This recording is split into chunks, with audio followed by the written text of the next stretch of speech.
ఇచ్చిన ఆఫర్తో దేశవ్యాప్తంగా 8 కోట్ల మందికి పైగా యూజర్లు ఈ ఆఫర్ను వాడుకుంటున్నారు. దేశంలో ఈ జియోను వాడే వారి సంఖ్య పెరిగిపోతోంది. ఇతర టెలికాం కంపెనీలకు షాక్ ఇచ్చేలా ఈ జియో వెల్కమ్ ఆఫర్ను పొడిగించారు ముఖేష్ అంబానీ.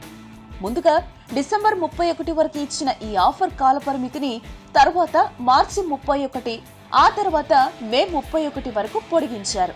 ఇక యూజర్ల సంఖ్య రోజురోజుకు పెరిగిపోవడంతో జియో ఉచిత ఆఫర్ పై పరిమితిని విధించనుంది. ఈ క్రమంలోనే కొత్త ఏడాది జనవరి నుంచి జియో మరో ఆఫర్ ప్రకటించబోతున్నట్లు లీకులు వదిలింది. ఇకపై జియో వాడేవారు రోజుకి 1 GB 4G డేటా ఫ్రీగా పొందుతారు. ఆ తర్వాత కూడా డేటా కావాలంటే 51 రూపాయలతో రీఛార్జ్ చేసుకోవాలి. 1 GB 4G ఉచిత డేటా తర్వాత 51 రూపాయలు కడితేనే ఆ రోజుకు డేటా అందుబాటులోకి వస్తుంది. ఈ ఆఫర్ కూడా ఓకే అని ప్రస్తుతానికి వినియోగదారులు అనుకున్నా నెమ్మదిగా జియో తన యూజర్లను రీఛార్జ్ వైపునకు మళ్లిస్తున్నట్టు కనిపిస్తోంది. ఒక్కసారి డబ్బులు కట్టడం మొదలు పెడితే యూజర్స్ డబ్బు కడుతూనే ఉండాలి.